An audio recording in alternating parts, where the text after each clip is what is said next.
Welcome to The Tipping Point. I'm Jimmy Evans, and I've got a great message for you today. Before I bring the message, let me just tell you, I've got some places that I'm going to be speaking. Let me just say real quickly, XO Conference. We have an XO Marriage Conference coming up February 11th and 12th, coming up real quick at Fellowship Church in Grapevine, Texas. My dear friend, Pastor Ed Young, his wife Lisa, wonderful people, wonderful pastors at the great church there, Fellowship Church. We're going to be there all day Friday on February 11th, 9:30 to 4. Have speakers all day long, ministering to your marriage. Back that evening, 6:30 to about 9:30. I'll be speaking that morning. I'll be speaking that evening. Also, Saturday, the 12th, from 9 to noon, I'll be speaking again on Saturday morning. We have our top speakers coming in for this conference. This is one of our premier conferences. I'm also speaking that weekend at Fellowship Church at 9:30 and 11:15 on Sunday morning. I would love to have you be there. I'd love to have you come and be a part of that, and you will love Fellowship Church and you'll love the XO Conference. I'm also speaking there at Fellowship Church. This is on February the 16th and 17th, and I'll be speaking there. This is the Creative Church Conference, the C3 Conference 2022. And I'll be speaking on February 17th at 9 a.m., but the whole conference is going to be terrific. Just go on their website there and you'll be able to see, Fellowship Church website, you'll be able to see the conference and sign up for it. We also have our XO Houston Conference coming up February 18th and 19th, and I'll tell you more about that next week, but that's coming up at Grace Church Houston. Pastors Garrett and Andrea Booth, wonderful people there. That's xomarriage.com/conferences, all day Friday till noon on Saturday, the same way. And so I'll also be doing an end time series with Pastor Ed Young at Fellowship Church. It's called When the Levee Breaks, and Pastor Ed will be speaking twice. I'll be speaking twice. I'm speaking on February 27th and March 13th. And if you haven't heard Pastor Ed Young, he's a phenomenal speaker, and he's going to be speaking on the end times, and I will also for that series. And you can go to fellowshipchurch.com to get more information. But we've got a lot of great things coming up. I hope that you'll be able to be a part of some of those events. Now, the message I have for today is called Overcoming Expectations for 2022 and beyond. When I say overcoming expectations, I mean setting our expectations to overcome the times that we're living in, okay? And this is critically important because of the severity of the times that we're living in. Depression and suicide and mental health problems are an epidemic, and we know that. And so young people are suffering probably more than any other group of people. And one of the reasons for this is because this is the most prophesied about period of time in human history. You know, about a third of the Bible's prophecy. Most of it relates to the times that we live in because it is going to be the worst period of time in human history. Mark 13, Jesus said, "In those days there will be tribulation, such as not been since the beginning of creation, which God created until this time, nor shall ever be, nor ever shall be. And unless the Lord had shortened those days, no flesh would be saved. But for the elect's sake, whom he chose, he shortened the days." And that's talking about the tribulation period of time when about 3/4 of the earth's population dies. And Jesus said they'd all died if God hadn't shortened the days. So this is going to be the most severe time in human history. Now, as believers, we're going up in the rapture. We're not going to be here for the tribulation. But listen to what Jesus said in Luke chapter 21. "There will be signs in the sun, moon, and the stars, and on the earth distress of nations with perplexity, the sea and the waves roaring. Men's hearts failing them from fear and the expectation of those things which are coming on the earth, for the powers of the heavens will be shaken." Powers of the heavens will be shaken. That's talking about demonic powers. There's going to be a demonic war that's going on. But Jesus said, men's hearts failing them from fear. The word is phobos in the Greek. It means terror. It means fear. It means terror. It says literally men's hearts failing them. And this is what we're seeing. We're seeing the depression, the mental health problems, the demonic attacks. This is a time that we need to be in Jesus, that we need to have the full armor of God on. I want you to know that Jesus gave us all authority over the power of the devil, that we can overcome him at any point in time, but we have to be equipped. We have to know the battle that we're fighting and understand this isn't just an issue of the world and the nations and the weather and those things. It's an issue of demonic powers being shaken. There's a demonic battle that's going on. And so the way that we think in these days is critically important. Let me say it this way. Wrong expectations in these days can be fatal. Jesus said, men's hearts failing them from fear and the expectation of the things that are coming in the world. But see, the beauty of Bible prophecy is it tells us what's about to happen. So it's encouraging. When you hear Bible prophecy properly taught, it's going to encourage you. It's going to leave you encouraged. Now, we're all sobered by the days that we're living in, but the times that we're living in are contextualized by end times prophecy. And Jesus said, when you see these things begin to happen, hey, look up. Lift up your head, your redemption draws near. So we're not getting depressed because of the end times. We're getting encouraged because the signs of the times that we're looking at, they show us some very, very specific things. So here's the twofold importance of end time prophecy in our day. And the first is prophecy protects our expectations from fear and doomsday predictions. There's doomsday people out there right and left telling us that COVID, the worst of COVID is coming. I read in the news this morning there's a new strain of SARS virus that's supposed to be more contagious and more deadly and all that kind of stuff. I just got over the Omicron version of COVID, and it wasn't that bad. But they were saying when it was in Africa on its way to America, this was going to wipe everybody out, and it's the worst thing ever happened, all that stuff. So if you listen to the doomsdayers, you're just going to get depressed. It can be overwhelming. I mean, it can literally be overwhelming. People are committing suicide because of the expectation of the things that are coming, and they're just overwhelmed with COVID. They're overwhelmed with the economy. They're overwhelmed with the things that are happening in the world, the violence, all the wars and rumors of war that are going on. So let's set our expectation. Okay, let's just in case you haven't just really thought about it, I want you to set your expectations for 2022. Okay, so I want you to set your expectations related to the economy. The economy, the stock market is doing some really crazy stuff right now, and I think it dropped 1,000 points last week in one day, which was the largest drop that it had this earlier in the year, I believe, in history. And so here's what Jesus said about the economy. Again, this is so comforting that Jesus told us these things. As it was in the days of Noah, so it will be also in the days of the Son of Man. They ate, they drank, they married wives, they were given in marriage, until the day that Noah entered the ark and the flood came and destroyed them all. Likewise, also as it was in the days of Lot. They ate, they drank, they bought, they sold, they planted, they built. But on the day that Lot went out of Sodom and Gomorrah, it rained fire and brimstone from heaven to destroy them all. Even so will it be in the day when the Son of Man is revealed. Now, this can't be at the end of the tribulation, okay? Because the earth is a smoldering ruin. 3/4 of the earth's population is dead. No one's buying, no one's selling, no one's marrying, no one's planning a building. It's the end of the world.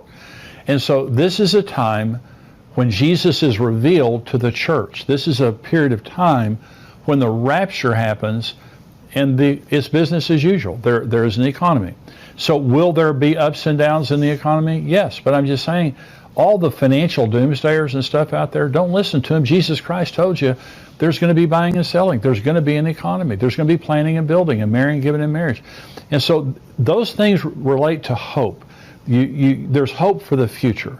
You think there's going to be a future. In other words, in the days of Noah, they thought Noah was a nut and the world would never end. In the days of Lot, they thought that Lot was a nut and that the world would never end. But there was an end. And that God came and took the righteous out, and then he judged the unrighteous. Now listen, for the unrighteous, there won't be an economy. For part of the tribulation, there's going to be an economy. We know the Antichrist is going to rule the world through the mark of the beast and all that kind of stuff. That's during the tribulation. We're not here. But I'm saying, as a Christian, you just need to understand the world is not going to end. There's not going to be the bottom drop out of the economy. The way that many people say there will be. There will be an economy. There may be some bumps and bruises, ups and downs, but there's going to be an economy. The other thing is the tribulation. People telling us we're going to go through the tribulation. This is Jesus, Matthew 24. As it was in the days of Noah so also will be the coming of the Son of Man.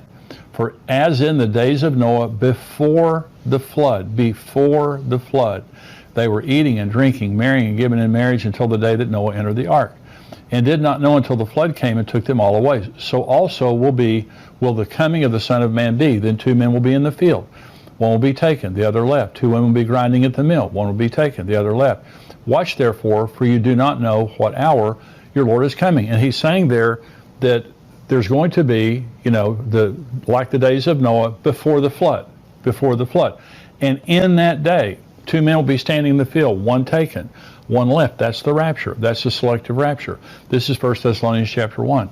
They themselves declare concerning us what manner of entry we had to you, and how you turned to God from idols to serve the living and true God, and to wait for his Son from heaven, whom he raised from the dead, even Jesus, who delivers us from the wrath to come. So we know that there's going to be an economy, and we know that we're not going through the tribulation. So set your expectation. That's why Jesus said, when you see these things begin to happen, hey, it's all good. Your redemption is drawing near. Here's another thing that we need to set our intentions on, our expectations on. It's the unknown, the future and the unknown. There are many things in my life I just don't know. What's going to happen tomorrow? What's going to happen 6 months from now? I just don't know. I know that Jesus is coming. I know there's going to be an economy. I know I'm not going to go through the tribulation. But here's what Jesus said in Matthew 28.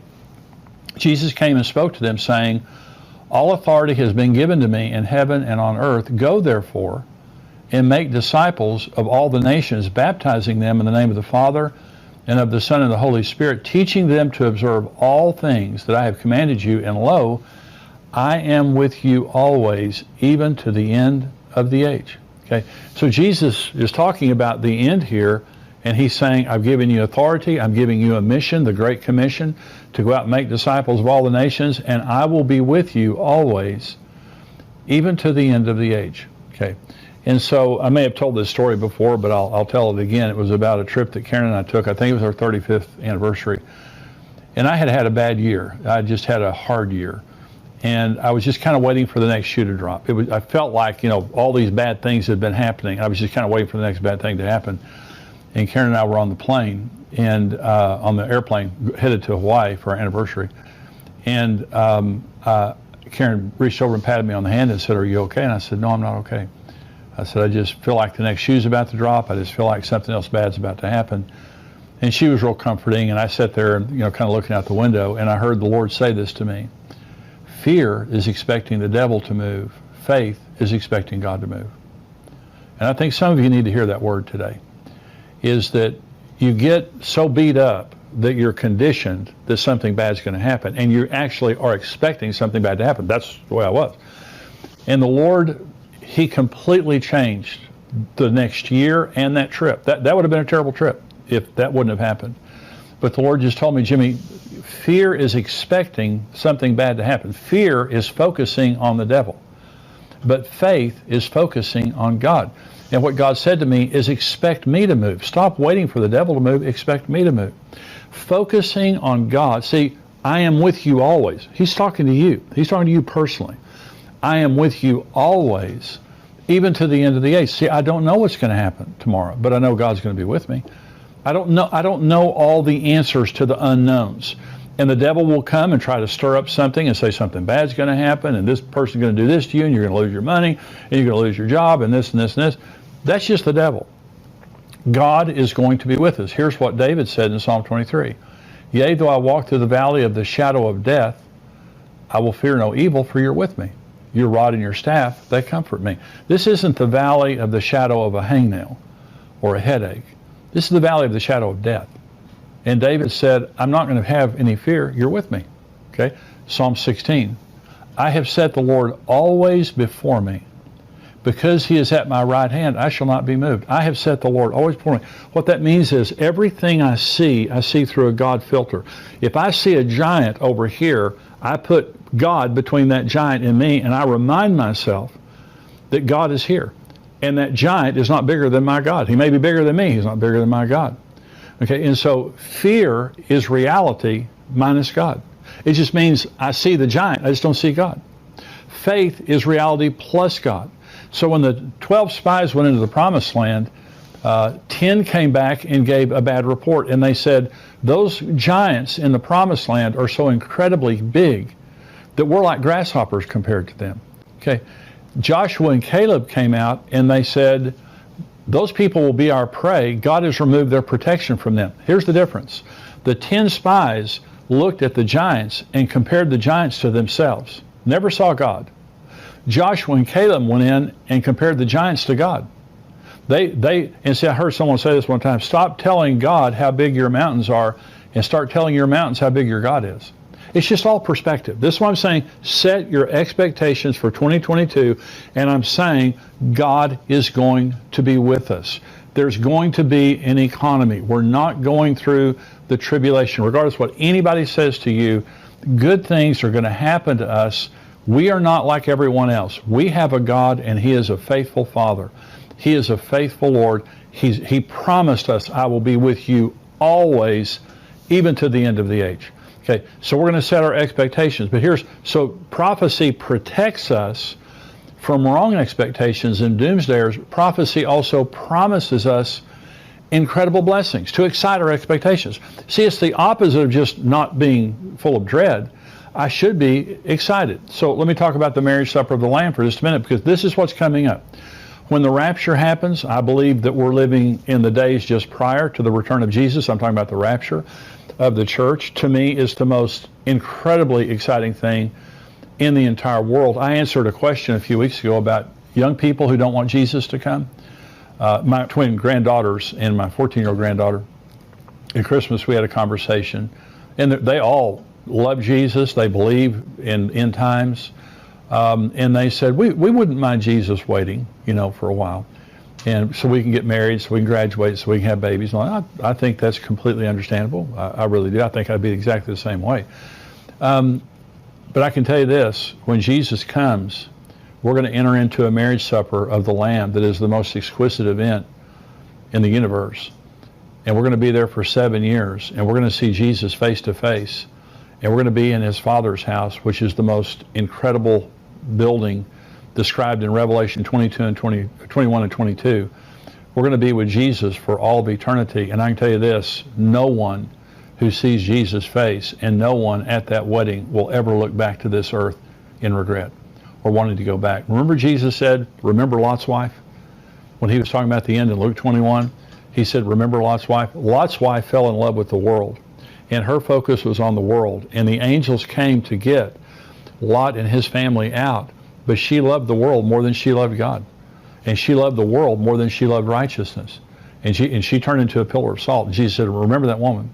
This is not her home. This is not part of the reason that we get so upset sometimes thinking about the end is, well, I just got my I just retired. Well, I just had a baby. Well, I just got my degree. Well, I just got this job that I want. We don't live in, this is not our home. It can never be our home. I mean, even if Jesus doesn't return, we're going to die. I mean, mortality rate's 100%. Everybody's going to die if Jesus tarries. This is just a very temporary place for us. That's our home. And it's incredible. What Jesus describes is incredible. This is John 14, where Jesus is talking to the disciples about marrying them and us. He says, let not your heart be troubled. You believe in God, believe also in me. In my Father's house are many mansions. If it were not so, I would have told you. I go to prepare a place for you. And if I go to prepare a place for you, I will come again and receive you to myself, that where I am, there you may be also. And where I go, you know, and the way you know. Thomas said to him, Lord, we do not know where you are going, and how can we know the way? Jesus said to him, I am the way, the truth, and the life. No one comes to the Father but through me. Now, to the Western mind, when Jesus is talking about in my Father's house are many mansions, to the Western mind, that's just, well, what are you talking about? But to the Jewish mind, they knew exactly what he was talking about. The disciples knew exactly. He's explaining a wedding. And so Jesus said, in my Father's house are many mansions. I go to prepare a place for you. See, in a Jewish wedding, the groom left his father's house with a bride price. And he came to the bride's house and he paid the price for the bride to her parents. And he sat down with a glass of wine with the bride and her parents. They had a glass of wine. This is when they were legally betrothed. They didn't consummate it for about a year, but they were legally betrothed at that point. And the groom would say to the bride, I won't drink of this glass again, this cup again, until I drink it with you in my Father's house. That's what Jesus said to the disciples at the Last Supper. Then the groom went back to his father's house and built a huppah, a place for his bride. And his father had to inspect it. It was typically about a year later. And his father would say, the groom would say, Father, is it time? And the father would say, it's not time. Father, is it time? It's not time. Then he would finally say, Father, is it time? The father would say, it's time. Go get your bride. So the groom and his party would come down the street, typically around midnight, blowing trumpets and yelling, the voice of an archangel, the trumpet of God, is what 1 Thessalonians 4 says. And they would come down the street. The bride wore her wedding gown to bed. The attendants of the bride wore their wedding clothes to bed. She had to be ready immediately. Okay, this is why Jesus said, "Watch therefore. You don't know what hour he's coming." So she had to be ready. So when he came down the street, yelling and everything, she had to get up and get herself ready in just a matter of minutes. And then he took her back to the Father's house. Okay. Now, by the way, the bride's price that Jesus paid for us was his life. And he told the disciples, "I'm going to my Father's house to prepare a place for you. And I'm going to go and I'm going to return." This is the promise of Jesus, that he's going to return. And he said, "I'm going to return and I'm going to take you to myself. I'm going to receive you to myself." That's a very important word. That where I am, you may be also. Listen, Jesus said, 2 men taken. In that day, there will be 2 men standing in a field, one taken, one left. Then John 14, he says, "I'm going to receive you to myself." That's the word paralambano. In both cases, the word taken is the word paralambano. The word receive in John 14 is paralambano. This is receiving us unto himself to be married to him for all of eternity. And I'm saying to you that is the bride. We are the bride of Jesus Christ. That's who you really are. You're not a plumber. You're not a stay-at-home mom. You're not a truck driver. You're not a student. That's not who you really are. That's just a temporary identity you have in this earth. You are really and truly the bride of Jesus Christ. That's who you really are. And the rapture and all of the end times, you really can't understand it unless you understand who you really are. You can't understand it until you understand the program. Here's the program. Jesus came from his Father's house to the earth. He gave his life to save us because God so loved the world. God so loved you that he gave his only begotten Son. Okay, and so Jesus died for his bride. The bride price was his life. And to show you how precious you are, see, you may not feel that special. You may not feel that important. You may feel like something that you've done has disqualified you from God's love. That's why God loves us based on grace and not the things that we've done. I'm telling you right now that God is madly in love with you. He's madly in love with you enough to give the life of his Son. And he's madly in love with you enough to live with you forever and to make you his wife. Okay. In Revelation 19, it talks about the marriage supper of the Lamb has come and his wife has made herself ready. Today we're his bride, but when Jesus comes and we go to the marriage supper of the Lamb, we become his wife. No more sorrow, no more tears, no more death, no more weakness, no more frailty, no more devil. We have authority. We have perfect bodies. We're at home with Jesus. We have a mansion in the Father's house. Can you imagine? The average Jewish groom would spend about a year building the place for his bride. Jesus has been there for 2,000 years. Can you imagine how exquisite the house that we will have in heaven will be? And I'm just saying to you, we have a lot to look forward to. Set your expectations on God.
Thank you.